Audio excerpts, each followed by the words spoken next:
Oh, So shit, dude. this episode is called "The Path." Path to the Black Lodge. And how many is this? Episode Third 20. to last episode Yep, this is of episode 22. This is 20. Of Of 22? 22. Yeah, I think. Yeah. Let Okay. me double check. Yes. We have 2 more after this. Okay, so it's third to last episode. It's getting cooking. Oh, yeah. Just before Let's the see what our- panel. Yep. We're gonna see what our kooky band of characters are up to. What that silly guy Windom Earle's doing. Silly guy. Just a silly goose. He's wearing costumes. Last we saw him, he was He's a dressed as silly Pete goose. Martell. If you remember, he was Yeah. putting his peepers out Oh, on yeah. Coop. Yeah. And he was practicing his best Pete Martell fish on the percolator. There's a fish. He brought a coffee maker to the water side with him. Yeah. Just to practice his Pete Martell. Yeah, nothing else really to say is that they found some, what do they call them, petroglyphs in the cave systems. Yes, perfect. And that's another thing, sacred geometries. They talked to Major Briggs about that and what that means, and he kind of was hesitant because he was worried that, if this information I give you, like, will it potentially save lives? And he had that prerequisite, like, if I tell you this secret information, do you think this would help you? Because he's on a moral compass, I think, as a character. He's weighing his options to divulge certain information and keep it close to the chest, or No matter what, his goals and his objectives are ones that, like, hopefully the side effect of it is that it's good for everybody, or that nobody gets hurt, or that, yeah. correct. And the final shot we had was Ted Raimi, I think that's his name, Sam Raimi's brother, was trapped in a pond after he wanted to go party.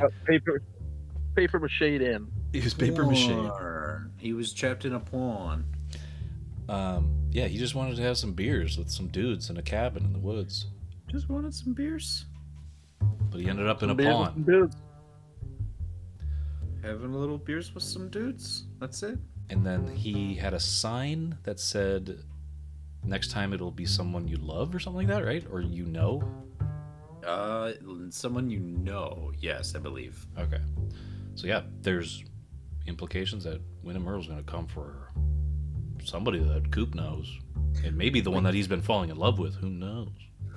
He's like, who do I know? Oh, I don't know. I know Diane. I talk to her all the time. But wait, I know this person. He works at a bodega in Philadelphia. Yeah, I just met him on the phone. Bodega. All right. Mr. Bodega. Mambo number 7. Let's get into this episode. The Path to the Black Lodge. There you have it.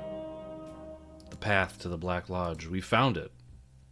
What a weird path it was, but turns out that those petroglyphs were a map of sorts of different locations and tells you the actual location of the Black Lodge. So, like, this episode was basically like, okay, get to find out the end game of, like, what Windom Earle's overall goal is for being in Twin Peaks. You know what? I was captivated by that VHS or that tape that they were playing. Same.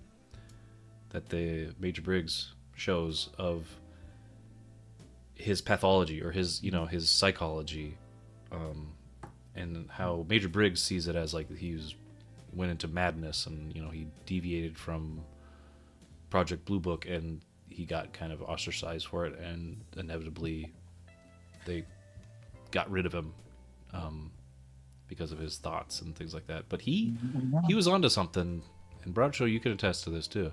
And just say, you know, something similar to the effect of, yeah, that. Um, when they're watching the video, he sounds like he's deranged, but everything he says is like true. Like he knows of this force, this cosmic force that, you know, can justify bringing you to this dimension, this kind of.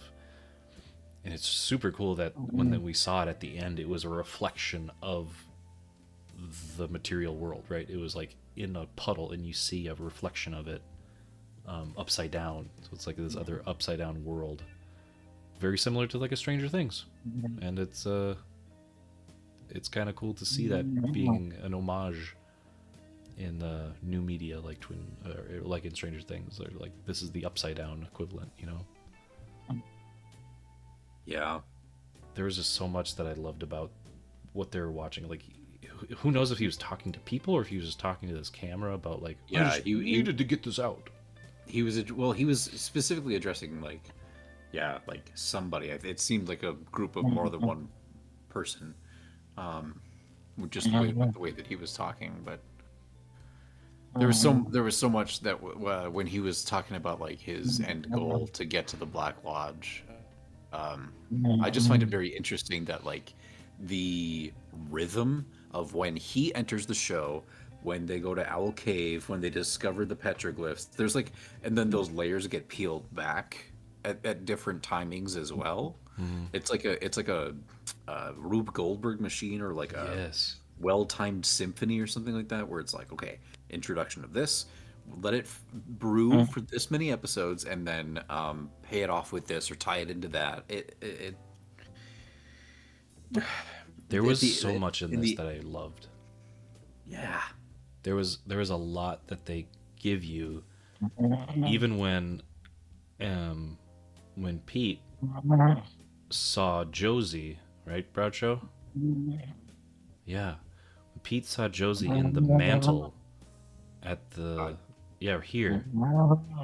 He was basically like, Josie, I see your face. Josie, I see your face. He was opining like he was in like a Shakespeare play or something. Yeah, and she's manifesting herself, and this all is like everything's coming to a headway. Really, it's because throughout this episode, people's hands, even Pete's hand that he's gesturing with, like it's twitching. Like a lot of people's hands are just twitching from some kind of force from beyond, in the Black Lodge, probably making its way out, and we see that at the end. But it's trying to, like, it's like we talked about, like this force of evil that kind of permeates across Twin Peaks. Like it's infecting this town.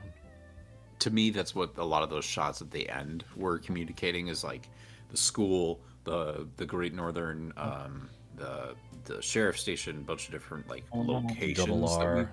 Yep. Yeah, like a bunch of different places that we've been to. It just felt like, all right, we're like, it's just communicating that like this mood that is being created right now is everywhere in the town. It's all encompassing. This moment that's happening to Dale, of him seeing the giant, him like having this like kind of like heart pounding maybe moment of like realization or something like that. That's happening everywhere, not just here.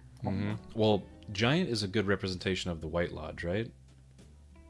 He is from what I understand, yes, a spirit from or that inhabits the White Lodge. And it's always being presented to Dale as like a like he pauses time, and Dale like sees it in some kind of meditative state, and he's just staring at it. He doesn't like walk towards it. He just like, he needs to listen. Like it's like, all right, now is my time to pay attention to what this gesture means. Why is the giant waving his hands? Like, no, like maybe don't fall in love with her, or don't, you know. Yeah, because that's kind of how it read to me. It was like when they were being very sweet on each other, and he like put his hand up and was like stroking her cheek and stuff. And that in that exact moment, the giant was like, "Bro, no, don't go into the thing with Annie, because it's not going to end well for either of you." I don't know. Yeah, that's totally like, maybe he throws caution the wind. He's like, I'm all for this, and Well, um, I suppose if we can assign any sort of like of the people like the giant or Bob or anything like that, like if they maybe know what's coming or can see the future or just like they know each other's reputation well enough to guess what would happen, like maybe the giant is warning Dale because he's like you, her your involvement with her presence here in the town, just all these things like what you are doing here, she is going to be a key part in the unlocking of the Black Lodge or like of people being able to access that, and that is like a no go. So you got to stop what you're doing.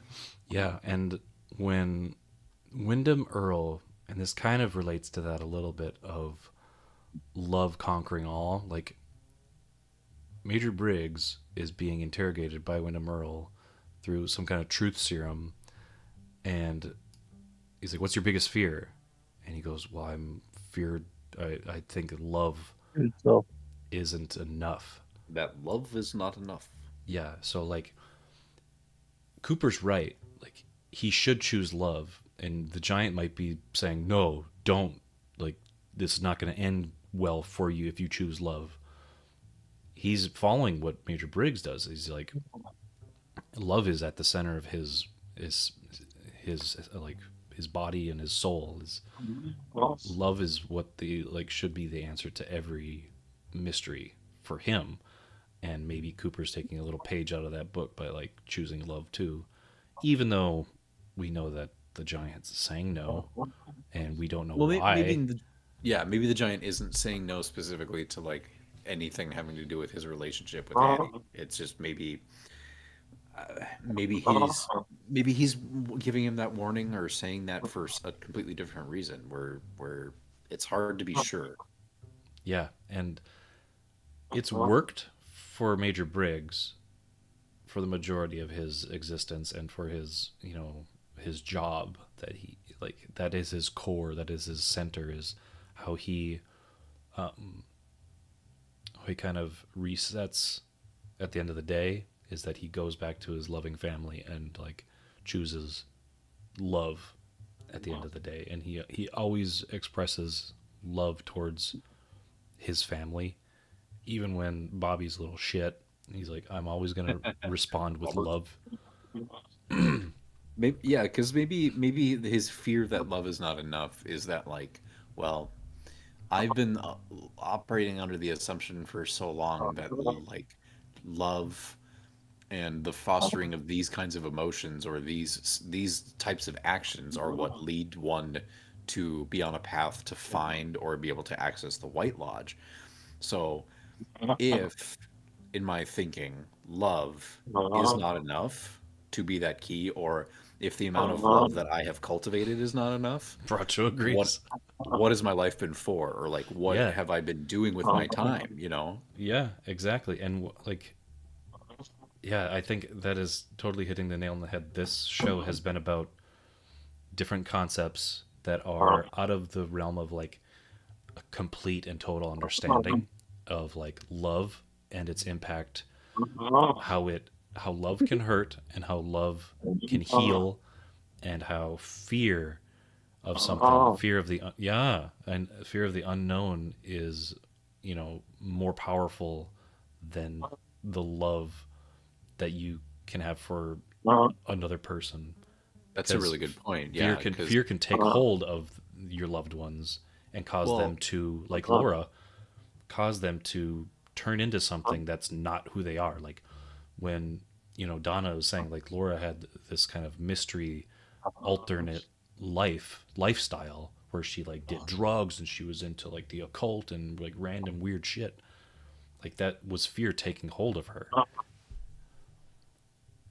And that I was think just you I think I think you put that in a very succinct way by saying that like love can hurt or it can heal, but fear can only hurt, really. Like there's nothing truly positive that can come from fear. But love, yeah, absolutely. There's plenty of good stuff that can come from love.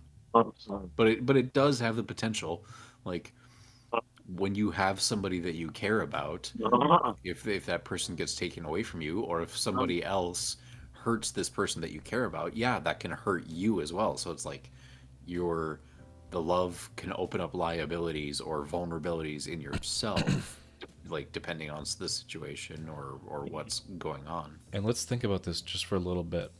That the three queens that Windom Earle has put up in his little shack, all of them now have been ousted or like been at odds with their significant others. If you think about Audrey, she's good point. she's left alone and crying because Jack left in his airplane. And we have Donna, who is left by James. James is out of the picture, and she's He's just not in the show anymore. he's gone. Yeah, like, but now she's left to be like, all right, now what is my life without a love and an interest like that? And then now, even Shelly is like doesn't love Bobby. Like, she knows that Bobby's not like for her, and she was even having doubts when David Lynch was like putting the sweets on her and like. Yeah. So she is definitely not in that same boat, or she's in the same boat as the girls, but she's not in a deep relationship with Bobby.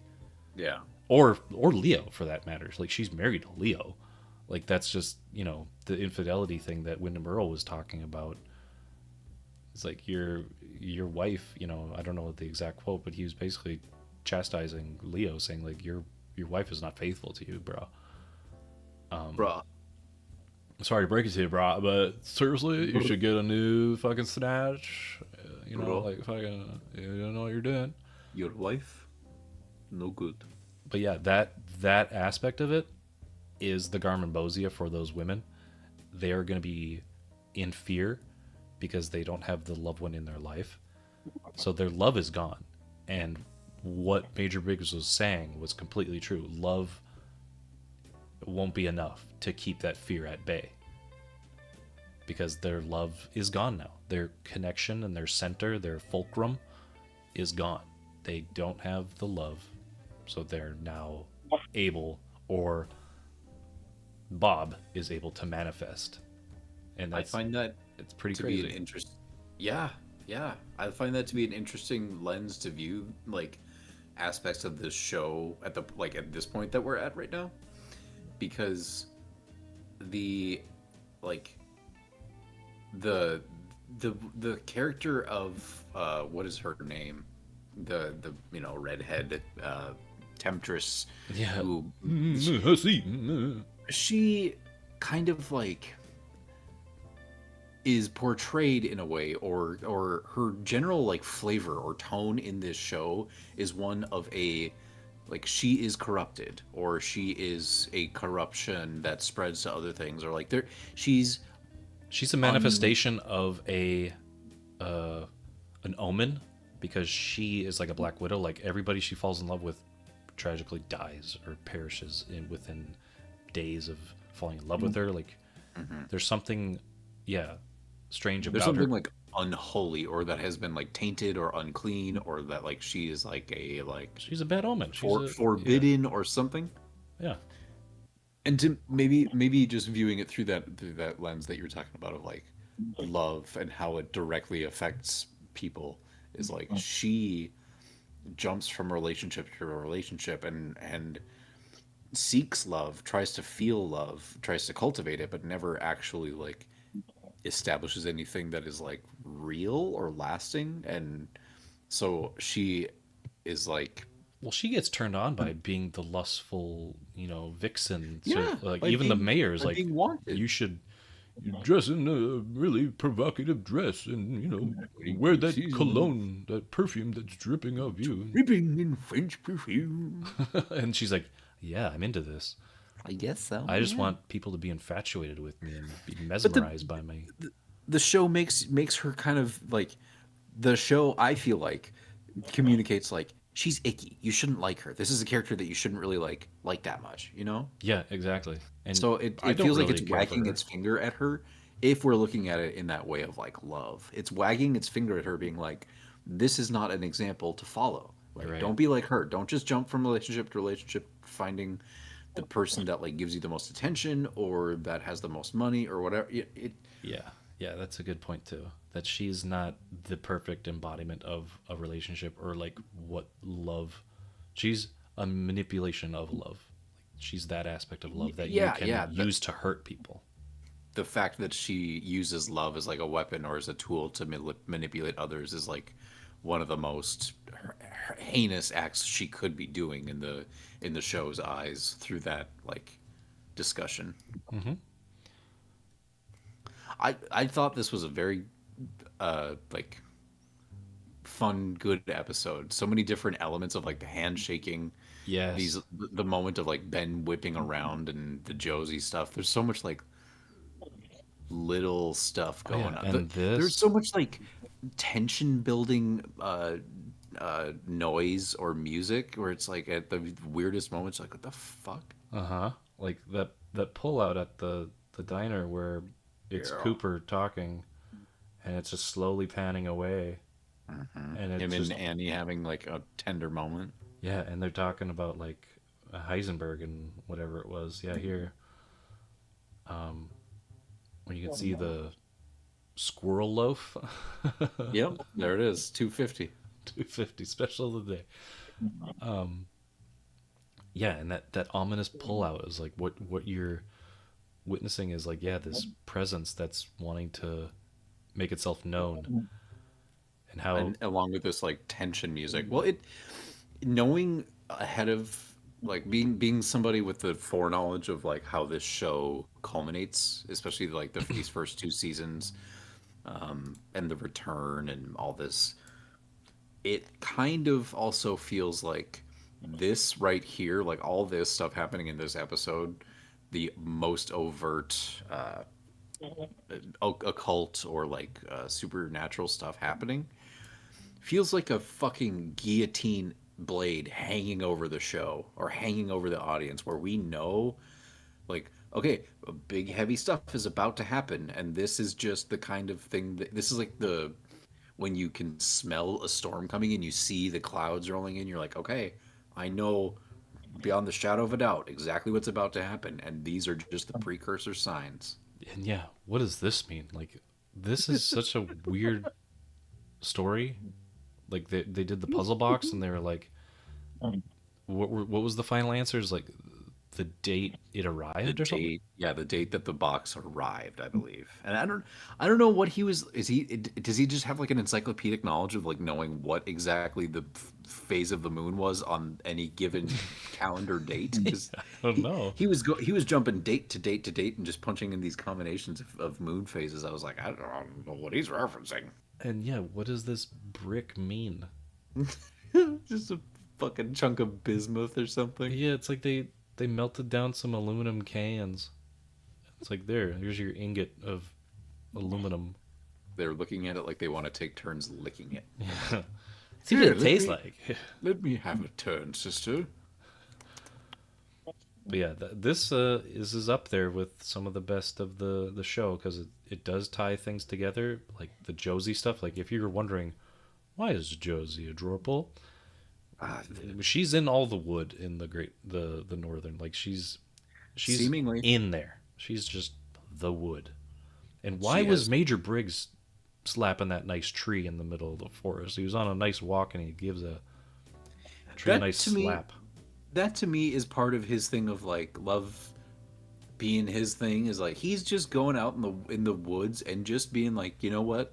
Fuck yeah, life. I'm breathing. Look at this sunshine. Look at this beautiful tree in front of me. He's just loving everything. I think yeah, there's some deep meaning, and we've talked about it before that there's something in wood, and there's just something to be said about like its symbolism and its longevity, and it's like always present. It's the giver of oxygen for humanity. It's a lot of things. It's yeah, The it's giver a of good shelter representation of and- light, life, and like help and all sustenance. sorts of things. How you create more bountiful feasts over a stoked flame over wood. Like yeah, like there's so much to take away from it. Oh, Oh, good. Yeah, he's using his mutant powers. What was the words that he was saying? Like he was talking about Saturn know. and Jupiter coming together. Yeah, he was that was him revealing like, oh, when these two planetary or like when these two stellar bodies are in alignment, it will allow for the opening to the Black Lodge And then to be traversed, he spoke in backwards talk like the arm. or in some language or something. I'm not sure. Yeah, that could be too.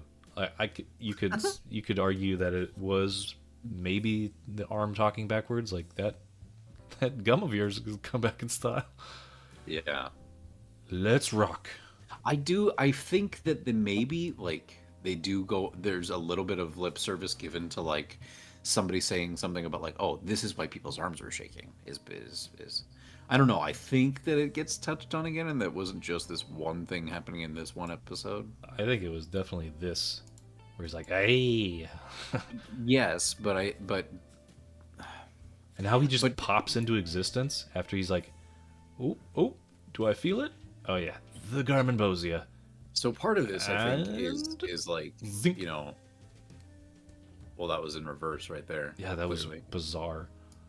Yeah, this upside down too. The shot. So, well, yeah, it would make sense why they do this in reverse too. You can see the curtains moving in reverse. Yeah, that's cool. But so like this episode, like Twin Peaks is weird shit's been happening for fucking the whole show, but this episode a lot of weird stuff happens. And maybe that is because if Windom Earle is talking about like planets having to be in alignment, that happens slowly over time. It's not like a quick thing, them coming into and out of alignment. Yeah. So maybe there's like a tertiary or transitionary phase where it's like the phases of the moon. You're either in waxing or waning or something like that. Yes, and that's when So, it's the strongest for Bob to come through the Black Lodge and make himself known.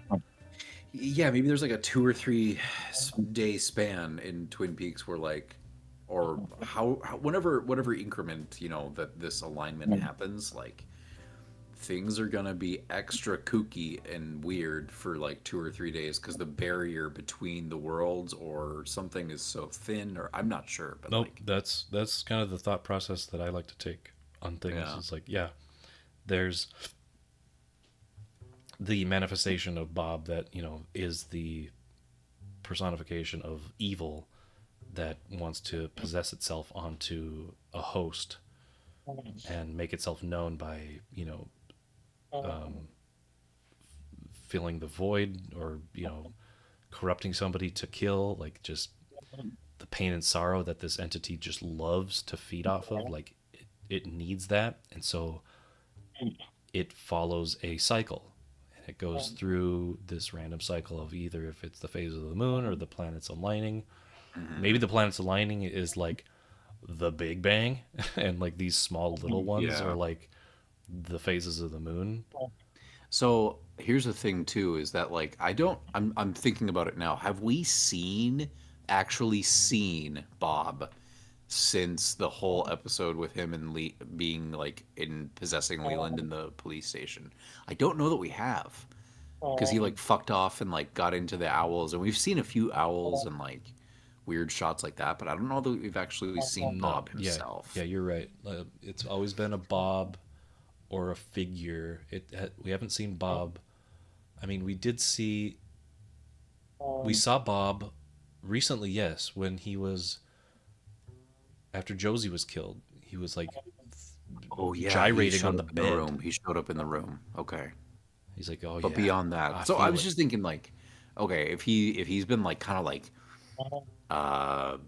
not fully banished, but like if what happened at the police station like drove him off for a little bit, or since he doesn't have a host anymore, he has to like reside within the Black Lodge a little bit more now.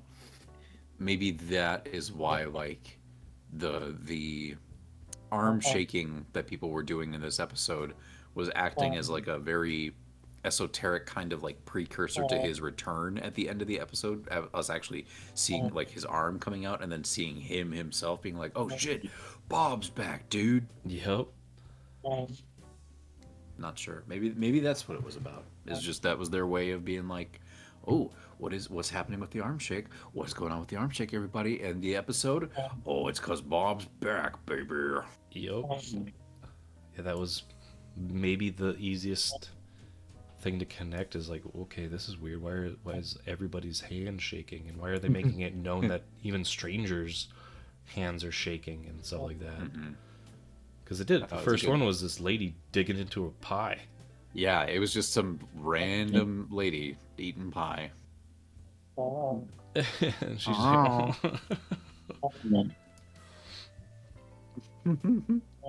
but then goes to other people and things like that.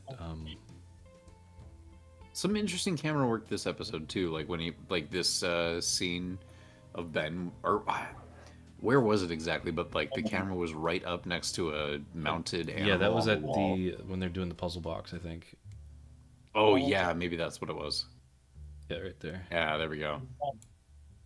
And like the Catherine's overhead gonna do shot that. in the interrogation room, and a little bit. I think there was a little bit of stuff with Windom Earle as well. Well, even that mountain goat that's over there, like even they made a point to show its reaction to them opening the box. Yeah. That was kind of bizarre. We got it. And then they just look at the goat and like, hello. The three of us as a team, we did it. We did it. I helped. I include myself, the goat. We've done it. Congratulations. We all get A pluses. I'm just like, I'm so excited for the next two episodes. I remember these last two being Chef's Kiss. Like, that is a de sauce, Yeah. Okay. So in my opinion. we'll end the conversation there. Let us know in the comments what you guys enjoyed about this conversation, or any and all comments. Leave them below, and we'll hopefully get a chance to discuss what you have to say about it.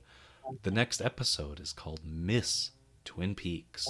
And Oh, that is boy. the penultimate episode 21. And yeah, we'll have to wait to see what's in store there, because yeah, Who's it gonna be? who's it gonna be? I Who's have gonna be? I have a feeling it's gonna be Lucy or Andy.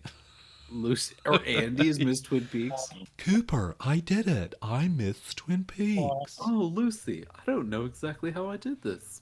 I'm the dad now. I'm Miss Twin Peaks dad. Daddy Peaks, call me. Thanks everybody for joining us. Thanks to Broad Show's Dream Soul. It's been a while since his Dream Soul Yeah, it has has. been here, so thanks for that, Broad Show. I really look forward to the idea of somebody leaving us a comment on this video about Twin Peaks, or really just about anything that you care to leave a comment about. Yeah, exactly. Because whenever we get those, it's fun to respond to them, and maybe us talking about these new concepts, or these things that maybe are simple but very esoteric, like you said. Maybe that has sparked some kind of imagination in some people, that they're like, oh, now I can connect these things to that, and there's been references in this first season that make reference to that idea in this second season, or whatever else. So yeah, leave comments, leave likes, and make sure you subscribe so you know when we're doing more content like this. We're getting close to a little break of Twin Peaks, so we can kind of discuss maybe its impact, its cultural impact, after its initial debut and things like that. And then we'll be jumping into Fire Walk with Me and The Return. So stay tuned for those and be updated. What? It's gonna be crazy. I don't know how Eric is gonna be able to sleep through the return. He won't. He'll be wide awake for Dougie I'll Jones. be there, dude. I hope so. Yep. Okay. Thanks, Or am I? Bradshaw. Good night. Goodbye. The goat says goodbye. The goat says, "Whoa, I can't hold this gun forever."